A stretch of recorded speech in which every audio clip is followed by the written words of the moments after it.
So I went to Texas Roadhouse last night, and the hostess says you can sit anywhere you would like. And I was like, baby girl, no, I can't. And she looking at me like, what? And I'm like, I need that booth in a corner where I can see the door. And that's when I realized the military, it kind of ruined everything for me. So I made a list of 7 different things that I used to love before I joined that are completely destroyed now. And if you served, then you probably know exactly what I'm talking about. Let's start with an obvious one. War movies and military movies. God, before I joined, I used to love a good war movie like Saving Private Ryan, Full Metal Jacket, even Forrest Gump. I know that's not a war movie, but you get my point. But now, I can't watch them. I become like Inspector Gadget with them now. Like I can't just enjoy them anymore. I'm constantly critiquing. I'm like, why does everyone outrank each other? Who authorized this mission? Why is nobody tired? And why do all the radios work perfectly every single time? You know what movie really did it for me that opened up my eyes towards these military movies? Transformers. I was cool with the first one. Like I didn't have any problems. Tyrese, he was an E6. He saved the world. The next movie, he's an E9 in the Air Force. Like you know that never happens. I don't care how much of a step promotion you get. The Air Force ain't promoting you from E6 to E9 in a year. Not only that, but you got people doing crazy jobs. Like they doing cyber, they doing forensics, they doing interrogations, they're arresting people, they're fixing the plane. Like what job do you have? That's 5 different jobs on one person. Where do they do that? So like I said, that one's obvious, but here's where it starts to get weird. The military even ruins sleep for me, y'all. And I don't mean because of like deployments. I mean forever. Before the military, I could sleep into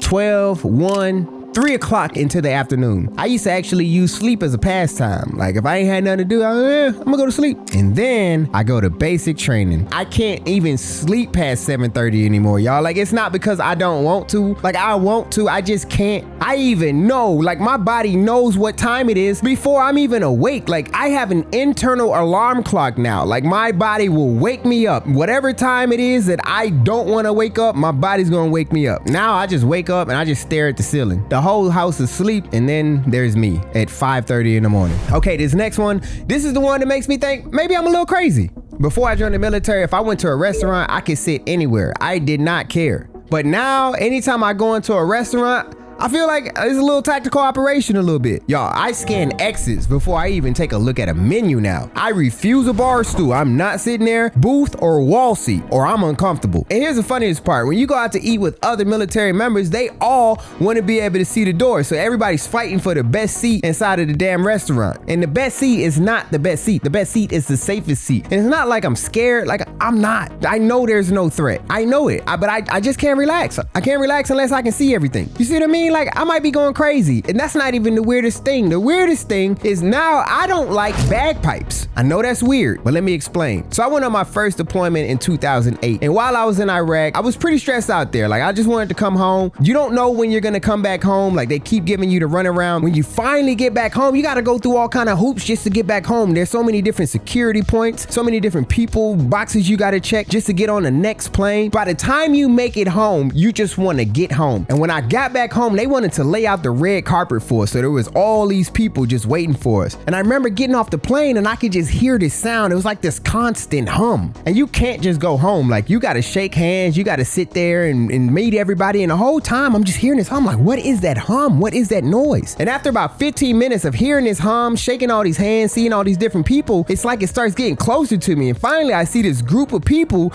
in kilts and bagpipes, and they're just playing it like I want to hear it. And I'm like, stop it. Like, what is going on? And I thought I was just stressed out because I just came back from a deployment, but they got this restaurant in Destin, Florida called McGuire's, and to make it feel authentic like an Irish pub, they have bagpipe players. And I remember one time we were sitting down eating and I can hear that hum again. I was like, what is it? What is that? And then out of nowhere, I can see this group of bagpipe players, and they come and stop at our table and they ask if they can play us a song. And I was like, no, hell no. I'm sorry.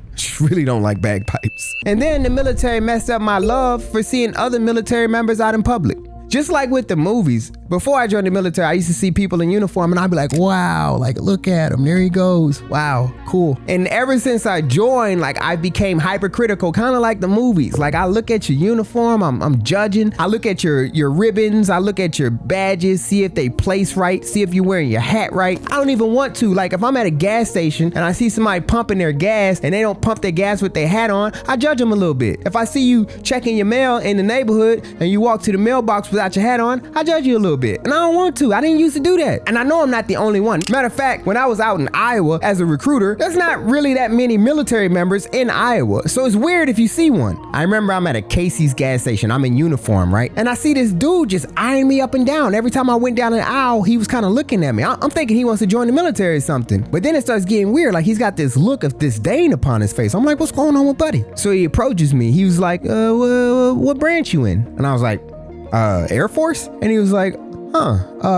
what brings you here? And I was like, recruiting? And I could tell at that moment, he thought I was stolen valor. And I get it. Like, you don't see that many people in uniform out in Iowa. He was sizing me up. He's looking at everything. Once I told him I was a recruiter, he backed up. He's like, oh man, I just had to check. I just had to see. But I get it. Now the next three, it made me realize, I might have a problem. Because I cannot stand camping. Before I joined the military, I didn't like camping either. But after joining, I despise camping. You would think military people love camping.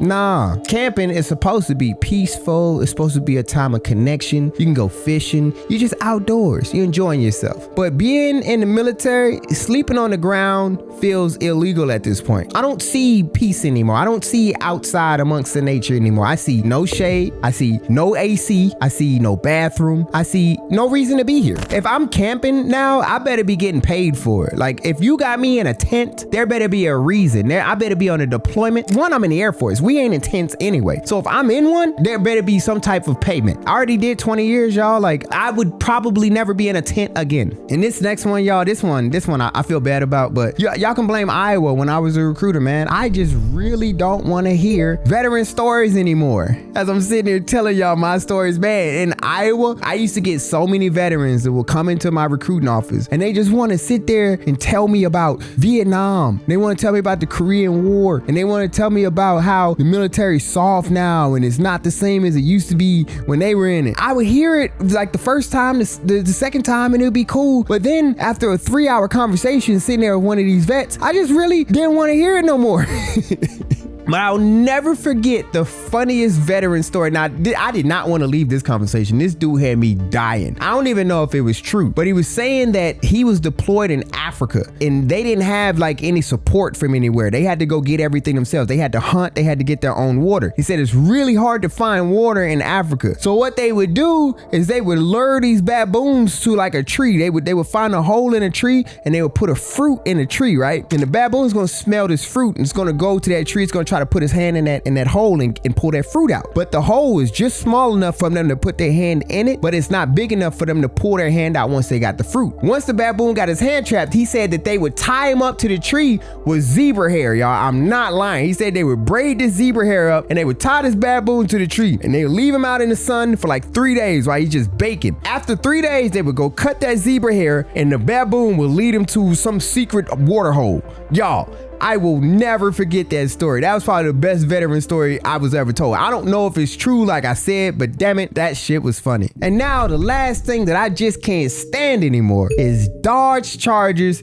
and Dodge Challengers, Ford Mustangs. I'm gonna be real with y'all. Before I joined, I used to want one. Matter of fact, I got a Dodge Challenger at one point while I was joining, but y'all just messed it up for me, man. Those are the official car of bad financial decisions in the military. I see that car and I immediately know now that this is probably an E3 with a 27% APR and it's parked crooked. And I don't really hate the car, I just hate what it represents. That car is a predatory loan on wheels. It's a rite of passage, and it's a mistake that most, if not all, members have made or almost made. And I hate that they got those car dealerships right outside of the gate and they're just waiting on that E3, that E4 to come there and make a dumb decision. And then they riding around the base, revving their engine, acting like I ain't never seen this before. Look, that car didn't choose the military. The military chose that car. Now me, I spent 20 years in the military. I'm coming up on my end. And along the way, I've also found some things that I just can't stand anymore. And if you're a veteran or you're serving in the military, you probably can't stand those either. If you want to know what those are, I got a video on the screen right now breaking down 9 things that I hate about the military. But like always, I hope this video brought value to you. Stay beautiful, stay classy, and until next time,